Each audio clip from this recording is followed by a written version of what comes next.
아멘. 주님을 찬양합니다. 자, 오늘 합당한 교회 생활 5번째로 교회의 본래 상태, 교회의 타락, 교회의 회복, 이런 중점을 교통하도록 하겠습니다. 바울이 고린도전서 10장인가 이런 말씀을 했습니다. 여러분은 유대인에게나 또 헬라인에게나 하나님의 교회에게 걸림돌을 놓지 마십시오. 걸리게 하는 자가 되게 하십시오. 그 말은 이제 바울이 볼 때 이 땅에는 세 부류의 사람들이 있습니다. 하나님이 선택한 백성인 유대인들, 그 다음에 이방인들인 헬라인들, 믿지 않는 사람들이죠. 그리고 하나님의 새 창조물인 구속받고 거듭난 교회가 있습니다. 그래서 유대인, 헬라인, 하나님의 교회, 이것이 이 땅에 그 당시에 세 부류의 사람이라고 말할 수 있습니다.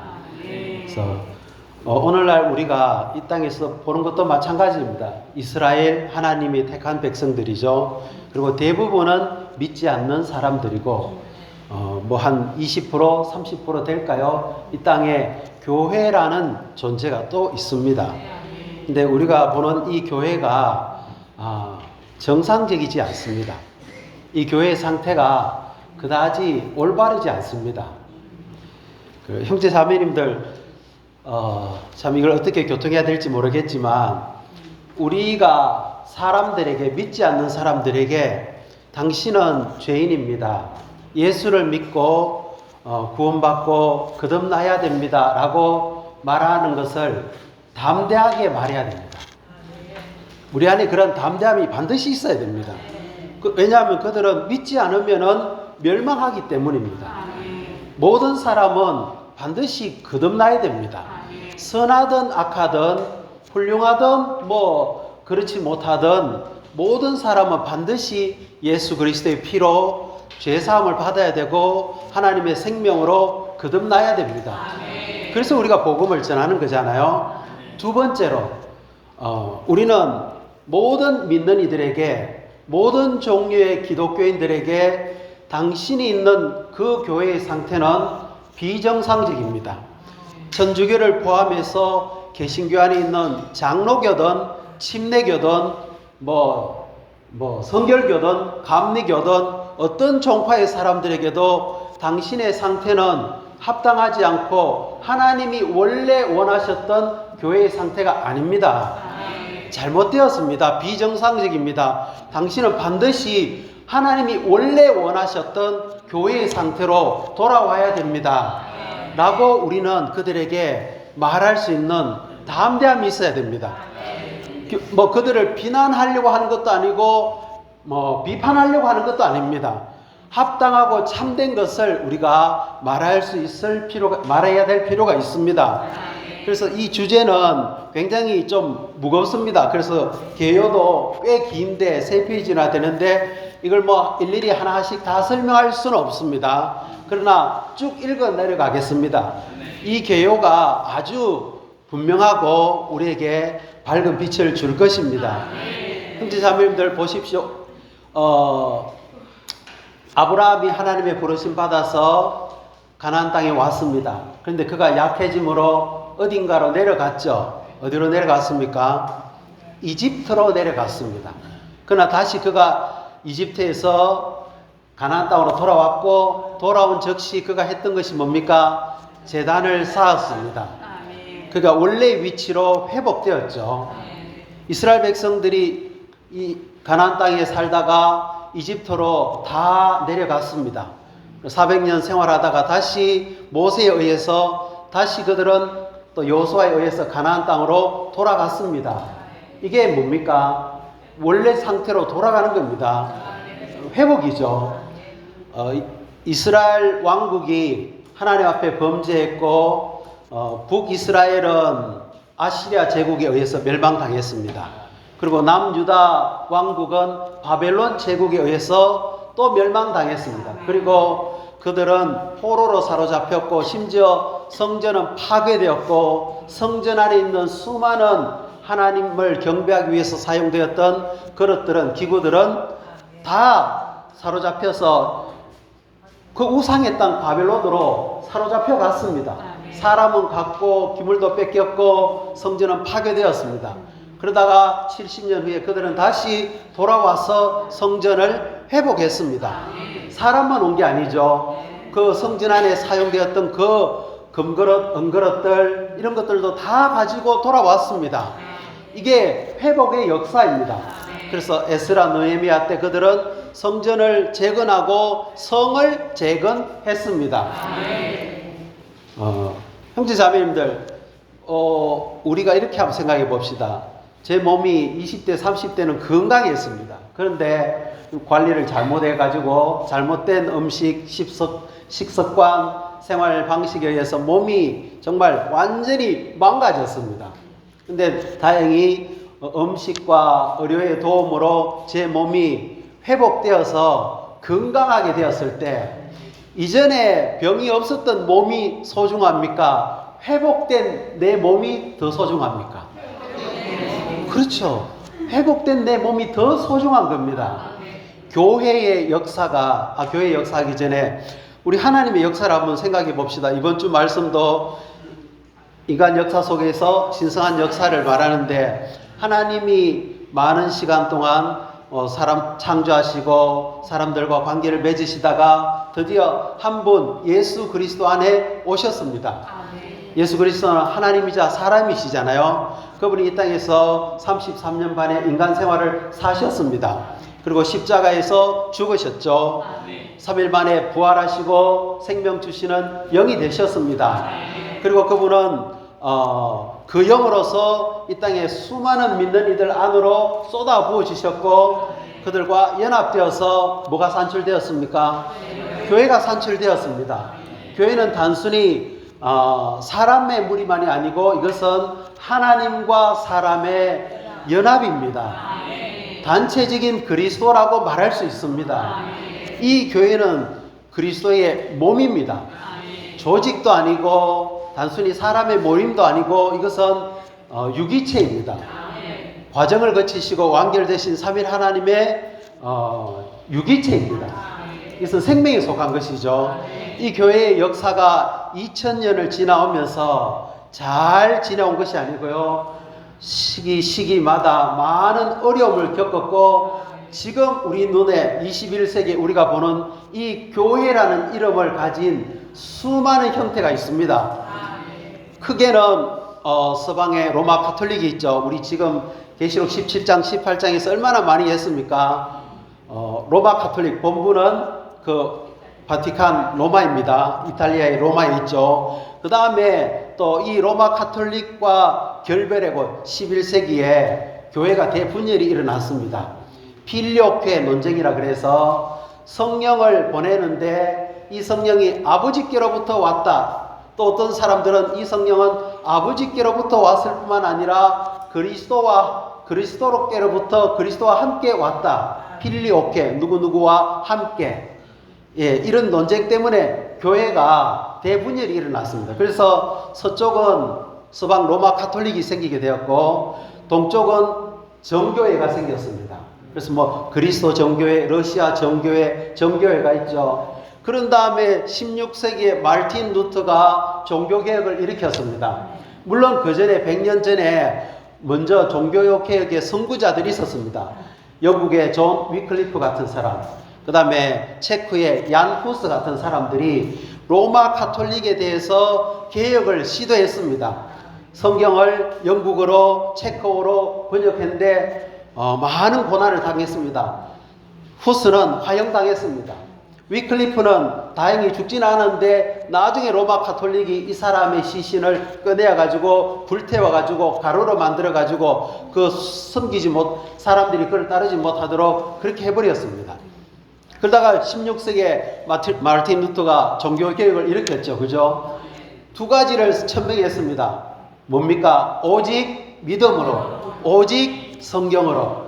믿음과 성경을 강조하면서 로마, 그 거대한 로마 가톨릭에 대해서 개혁을 일으켰습니다. 그 이후로 많은 사람들이 일어났죠. 저빙글리, 칼뱅, 많은 사람들이 이 종교개혁에 가담했습니다.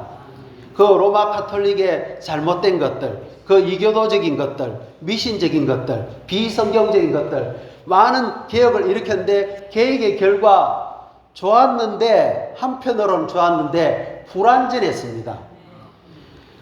성경으로 돌아가는 것은 좋았습니다. 그러나 그들이 개혁을 일으킨 결과 루터의 개혁으로 루터교라는 국가교회가 생겨버렸습니다. 영국에서도 로마 카톨릭에 대해서 개혁을 일으켰는데 개혁은 좋았는데 성공회라는 국가교회가 생겨버렸습니다. 이거는 하나님이 원하시는 게 아닙니다. 그래서 또 많은 사람들이 이 국가교회로부터 또 반작용이 일어나는 것입니다.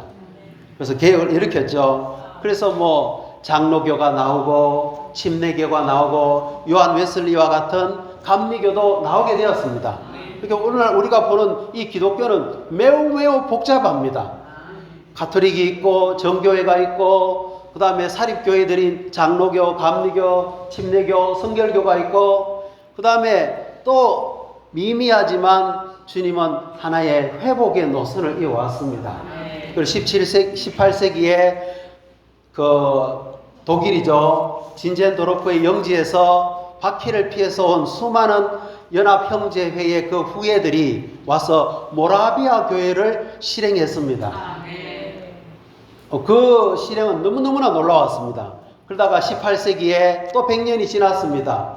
영국에서 그 한 무리의 사람들이 모든 종파를 버리고 모든 계급제도를 버리고 모든 이름을 내려놓고 절대적으로 성령의 권위를 귀하게 여기고 그리스도를 머리 삼고 하나를 중요하게 여기는 형제회가 일어났습니다. 그러나 그들도 100년이 안 가서 많은 교리적인 것들 때문에 논쟁이 일어나게 되고 분열과 분열을 거듭하게 되었습니다. 하나님은 더 이상 길이 막히는 겁니다. 전진할 길이 없습니다.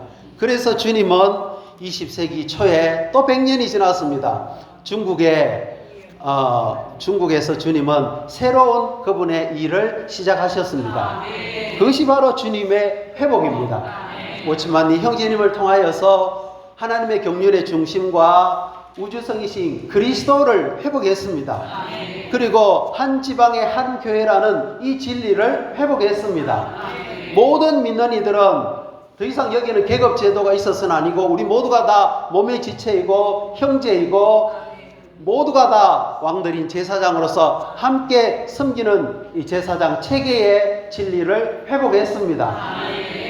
우리는 세상을 떠났고 종교를 떠났고 우리는 몸 안에서 어떤 조직도 없고 어떤 통합도 없이 한 지방의 한 교회 안에서 우리는 합당한 교회 생활을 실행하게 된 것입니다. 그래서 형제자매님들, 우리가 누구인지 아는 게 너무 중요합니다. 우리가 사람들에게 예수를 알기 때문에 구원을 전파합니다. 어떤 종류의 사람이든 우리는 그들에게 복음을 전해야 됩니다. 제 말이 맞죠?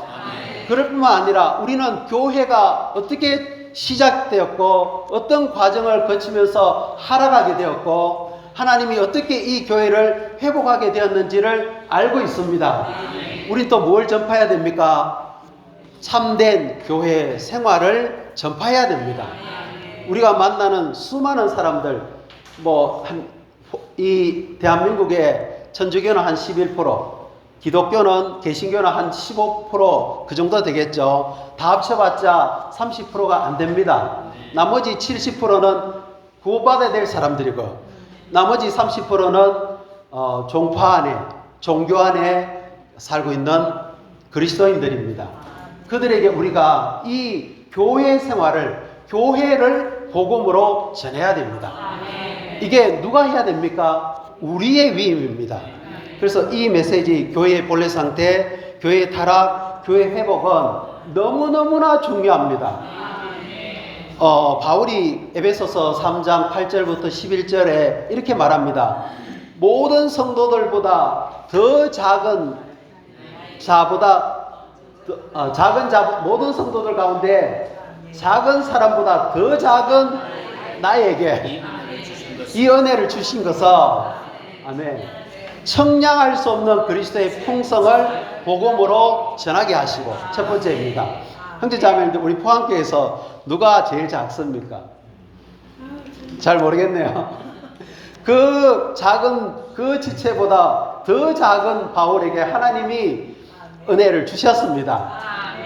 그리스도의 청량할 수 없는 풍성을 복음으로 전하게 하는 겁니다. 첫 번째입니다. 두 번째는 뭐겠습니까? 만물을 창조하신 하나님 속에 감춰져 있던 비밀의 경륜을 모든 사람에게 알리는 겁니다. 하나님 속에 감춰졌던 그 비밀의 경륜이 무엇일까요? 그것이 바로 그리스도의 비밀인 교회입니다. 그래서 하늘들의 영역에 있는 통치자들과 권세자들에게 하나님의 각종 지혜를 알게 하신다고 말합니다. 우리가 두 가지를 하는 겁니다. 하나는 청량할 수 없는 그리스도의 풍성을 복음으로 전파하는 겁니다. 두 번째는 이 합당한 교회 생활을 밝히는 겁니다.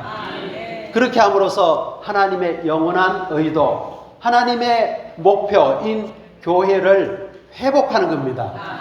많은 사람들이 교회는 장래, 지금은 불완전하고 지금은 이렇지만 교회는 장래에 온전하게 될 것이다. 물론 교회는 장래에 온전하게 될 겁니다. 그러나 교회는 현재의 교회가 되어야 됩니다. 이 시대의 하나님은 그 교회를 얻기를 원하시고요. 이 땅에서 하나님은 합당한 교회를 회복하기를 원하십니다. 그래서 누구에게 이 위임이 있겠습니까? 아멘. 저는 천주교에서 나왔습니다. 개신교 안에 7년 반 생활하다가 또 거기서 나왔습니다. 주님의 회복 안으로 들어왔습니다. 저에게는 참 큰 무거운 짐이 있습니다. 저희 아버지 형제분들 친척들은 대부분이 천주교인입니다. 또 제가 7년 반 동안 같이 생활했던 많은 사람들이 교파 안에 여전히 생활하고 있습니다. 그들에게 이 진리를 밝혀줘야 됩니다. 이것을 말해줄 필요가 있습니다. 아멘. 그래서 교회는 원래 합당한 상태였는데 어떤 것으로 인해서 하락하게 되었고 타락하게 되었습니다. 그러나 하나님은 이것을 회복하셨고 그분의 영광스러운 교회를 얻기를 원하십니다. 그래서 저는 부담을 다 이야기했기 때문에 그냥 개요를 하나씩 읽어가기 원합니다. 로마서 1번, 우리는 하나님의 의도와 성취 그리고 사탄의 파괴하는 일과 관련해서 교회의 회복을 이해해야 한다. A번 자매님도 한번 읽어보시죠. 교회에 관해서 하나님께서 분명한 의도와 목적과 목표를 갖고 계신다는 것을 계시한다. 먼저 하나님은 목적을 세우셨고 그런 다음 그분의 목적을 성취하시려고 개입하셨다. B번은 형제님들, 신약은 또한 하나님께서 성취하신 것을 파괴하기 위해 어떻게 하나님의 원수가 개입하였는지에 대한 분명한 기록을 우리에게 보여준다. 1번 자매님들, 하나님께서 성취하신 것을 파괴하기 위해 사탄은 두 가지 방법을 사용한다. 사탄이 사용하는 내면적인 면은 하나님의 백성을 손상시키고 부패시키는 것이고, 외적인 면은 하나님께서 성취하신 것을 파괴하는 것이다. 마태복음 13장에 보면 겨자씨가 비대하게 자라서 큰 나무가 되었습니다. 이것은 외적인 면에서의 사탄의 손상시킴입니다. 그런 다음에 고운 가루 서말 속에 누룩을 넣어서 이거를 변질시킨 것은 내적인 면에서의 손상이라고 할 수가 있습니다. 하나는 비대하게 발전한 기독교계를 말하고 하나는 로마 가톨릭을 말합니다. 2번 형제님들 읽어보죠. 사탄은 그리스도의 많은 대치물들을 만들었고 그리스도의 몸을 나누었으며 성직자 평신도 제도로 몸의 지체들의 기능을 죽였다. 아멘. 사탄은 많은 그리스도를 대체하는 것들을 만들었습니다. 철학, 영지주의 이런 것들로 그리스도를 선사숭배 이런 걸로 그리스도를 대체했습니다. 그런 다음에 그리스도의 몸을 나누었고 가장 성공적으로 이룬 사탄의 전략은 성직자 계급 제도를 교회 안에 가지고 온 겁니다.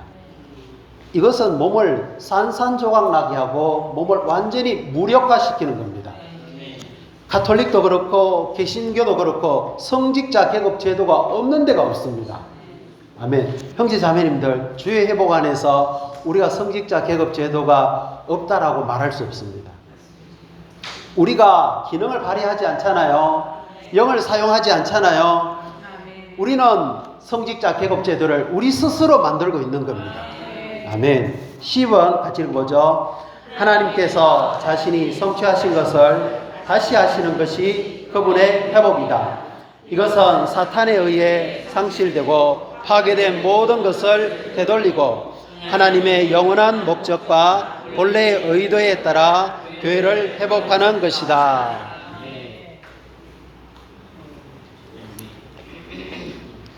자, 1번은 제가 읽어보겠습니다. 회복은 처음으로 돌아가는 것을 의미한다. 우리는 처음으로 되돌아갈 필요가 있으며 주님의 은혜를 받아 하나님의 원래의 의도, 곧 하나님께서 처음에 정하신 것으로 되돌아가야 한다. 16세기로 되돌아가는 것이 아닙니다. 심지어 18세기의 형제회로 되돌아가는 것도 아닙니다. 우리는 처음에 교회가 처음 있을 그때로 되돌아가는 것입니다. 2번 같이 읽어보죠. 회복이라는 단어는 무언가가 원래 있었지만 이후에 그것이 타락하거나 손상되거나 상실된 것을 의미한다. 따라서 그것은 원래의 상태와 정상적인 상태로 되돌아가게 하는 것이 필요하다. 3번도 같이 읽어봅시다. 교회의 회복에 대해 말할 때 우리가 의미하는 바는 교회에 있었지만 그것이 타락하였고 교회를 그 본래 상태로 되돌릴 필요가 있다는 것이다. 계시록 17장 18장에 사도 요한이 그 천사가 그를 이끌어서 그 광야에서 큰 창녀를 보여줬잖아요. 요한은 아마 충격받았을 겁니다. 그건 교회를 말하는 겁니다. 물질적인 방면과 종교적인 방면 둘 다를 포함할 때 특별히 종교적인 방면인 로마 가톨릭을 이야기합니다. 그 성도들의 피에 취해 있습니다. 자주색역과 진홍색 옷을 입고 있고 손에는 금잔을 가지고 있지만 그 안에는 가증한 것들이 가득합니다. 많은 물들 위에 앉아서 정치와 연결되어 있습니다. 사도 요한이 아는 교회는 그게 아닌데 이 교회는 창녀가 되어버렸습니다. 그리스도의 신부가 아닙니다. 사도 요한이 지금 21세기 여기 와서 보면 있잖아요. 이 모든 것들을 살펴보면 아마 충격받을 겁니다. 바울도 충격을 받을 겁니다. 그런데 우리는 담담합니다. 무덤덤합니다. 이 상황이 우리는 바꿀 필요가 있습니다. 그래서 우리는 현재의 상태, 전통적인 관습 이걸 따르지 않고 성경에 계시된 교회를 따르는 것입니다. 로마서 2번 읽어보죠. 교회를 회복하는 것의 필요성을 깨닫기 위해 우리는 교회의 본래 상태와 교회의 타락을 알아야 한다. 회복이 뭔지 알려면요, 처음에 교회가 어땠는지를 알아야 됩니다. 그리고 교회가 어떻게 타락되었는지도 알아야 됩니다. A번에 보면 교회의 본래 상태에는 다음의 특징들을 지녔다. 1번, 교회 안에는 믿는 이들 사이에 계급 제도가 없었다. 아멘입니까? 2번, 초대교회는 세상과 완전히 분별되었다. 초대교회는 세상 안에 있었지만 세상에 속하지 않았다. 콘스탄틴 황제가 교회를 세상과 연합시키면서 정치가 막 들어옵니다. 인간 조직이 들어옵니다. 어마어마한 실수를 했습니다. 교회 안에는 정치가 없습니다. 인간 조직도 없습니다. 3번, 교회의 본래의 교회는 우상들을 버렸고 하나님께서 말씀하시도록 완전히 허락해 드렸다. 로마 가톨릭은 하나님이 말씀하시도록 허락하지 않습니다. 교황이 말을 합니다. 교황이 말이 곧 법이고 교회의 말이 되는 겁니다. 그래서 하나님의 말씀, 하나님의 입을 그들은 막아버렸습니다. 4번, 한 지방에는 오직 한 교회, 즉 그리스도의 몸의 한 표현만 있었다. 이거는 너무나 분명하죠. 이거는 분열을 막기 위한 것입니다.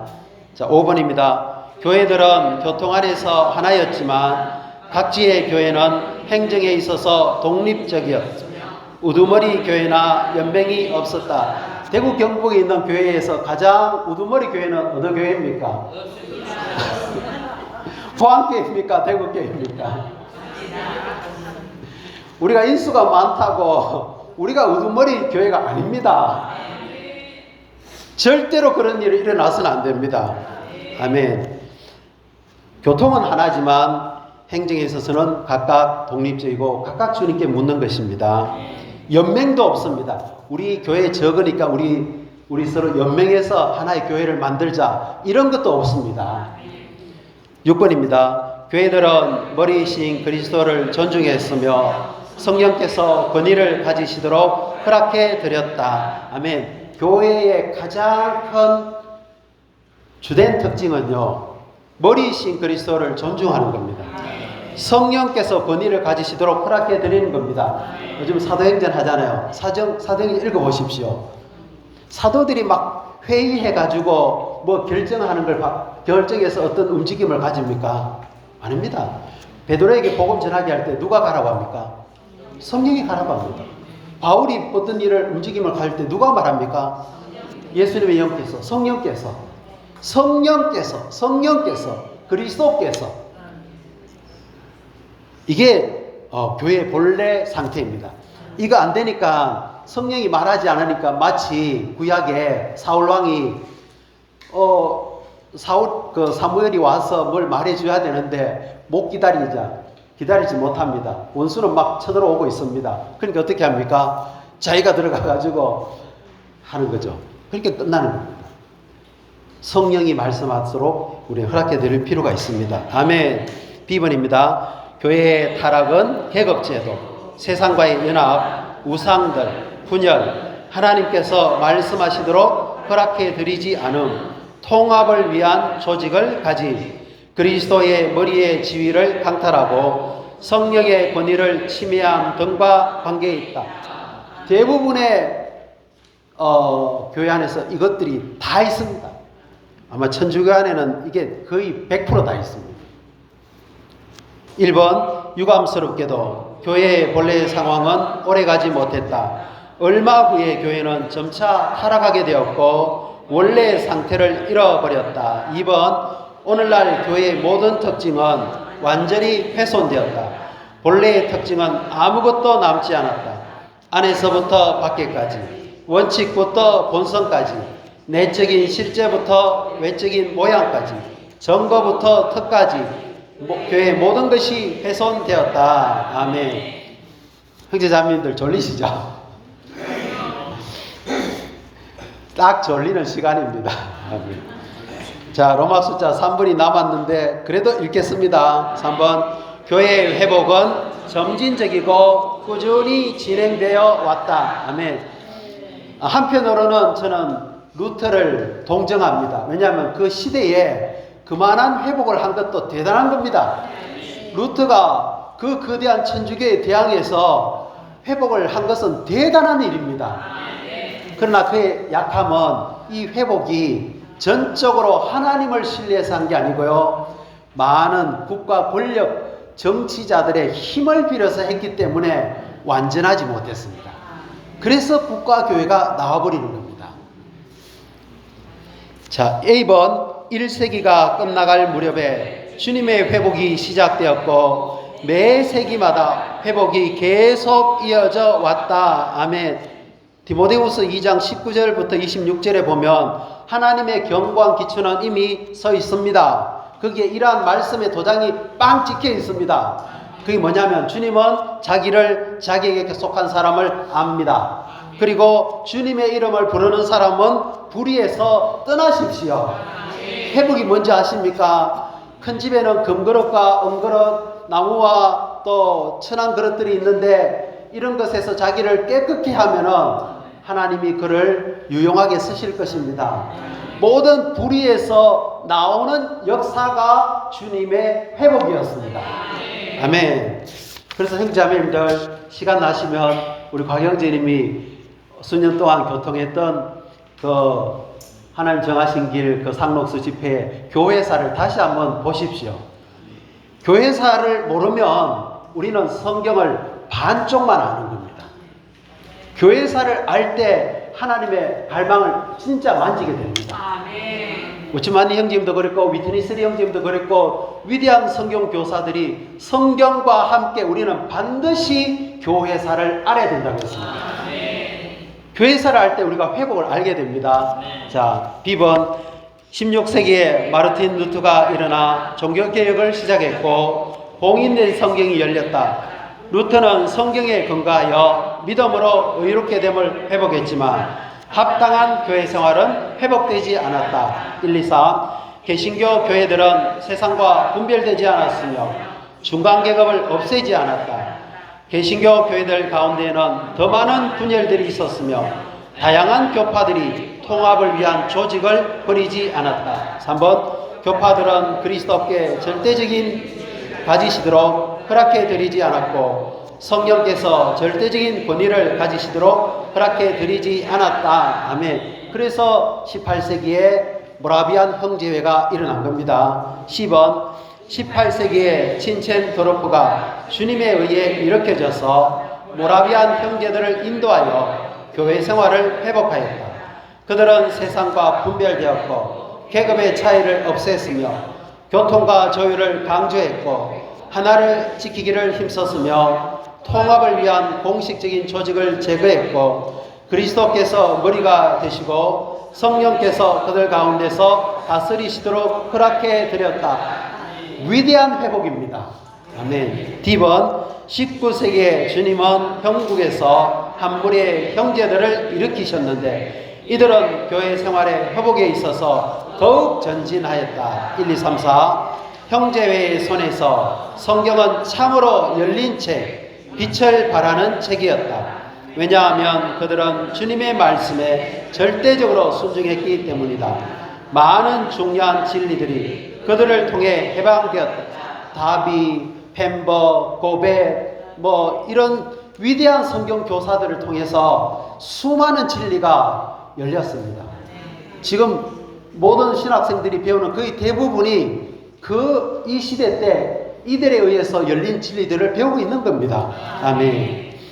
2번, 그들은 계급제도를 완전히 없앴고 모두가 형제들이자 서로 지체들이었으며 상호사랑과 상호교통을 강조하였다. 이들이 진짜 빌라델피아 교회였습니다. 3번, 그들은 분파주의를 없앴으며 하나의 정글을 지켰다. 4번, 그러나 어떤 면에서 그들은 실패했는데 이것으로 그 당시에 주님은 서방세계의 그 어느 곳에서도 전진할 수 없었다. 오치만니 형제님이 영국에 가서 영국의 형제의 모임을 보고는 깨달았습니다. 그들은 진리는 좋았는데 분파되어 있고 나누어져 있었고 이게 합당하지 않다는 걸 깨달았습니다.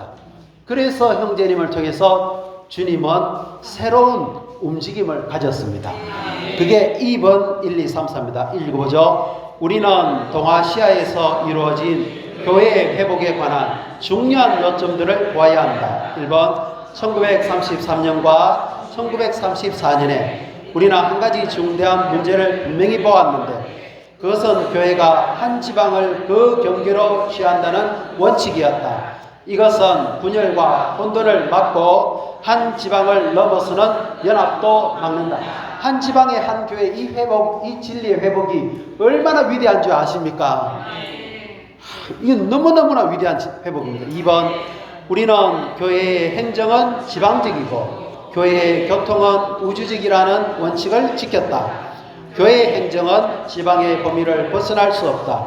그러나 교회의 교통은 그리스도의 몸의 교통이기 때문에 우주적이어야 한다. 아멘. 3번입니다. 우리는 서로 다른 지방에 있는 교회들이 통합을 위한 조직을 가져서는 안 된다는 것을 분명히 배웠다.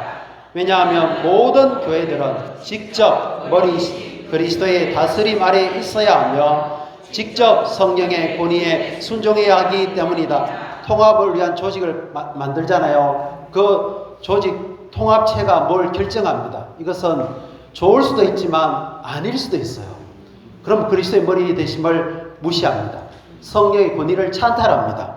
4번, 우리는 보편적인 제사장 직분을 강조했다. 즉 우리는 모든 민단이가 제사장이라는 사실을 강조했다. 우리 모두가 다 복음 전할 수 있습니다. 우리 모두가 다 사람을 목양할 수 있습니다. 우리 모두가 사람을 온전케 할 수 있습니다. 우리 모두가 다 산불이지만 신원함으로 교회를 건축할 수가 있습니다.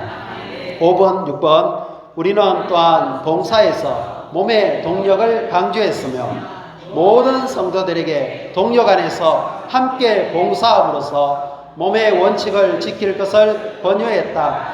내 혼자 독불 장군으로 봉사하는 게 아닙니다. 동력에서 하는 겁니다. 6번 우리는 교회 안에서 실질적인 봉사를 강조했다. 어린이 봉사, 청소년 봉사, 대학생 봉사, 삼록수 봉사, 뭐 또 무슨 봉사가 있습니까? 우리는 이름만 갖는 사람들이 아닙니다. 실질적인 봉사를 강조합니다. 마지막 노마자 4번을 선포해보죠. 교회의 회복은 우리를 성직자 평신도 제도라는 비성경적인 제도로부터 이끌어내어 신성한 계시에 따라 교회 생활을 순수하게 실행하도록 처음으로 되돌아가게 하기 위한 것이다. 천주교 안에, 개신교 안에, 교파 안에 주님을 사랑하는 사람들이 많습니다. 그들은 진리를 갈망합니다. 참된 교회 생활을 갈망하고 있습니다. 우리가 이걸 알려줘야 됩니다. 그래서 이 교회 생활이 회복되고 주님이 다시 오실 수 있도록 교회가 건축되기를 원합니다.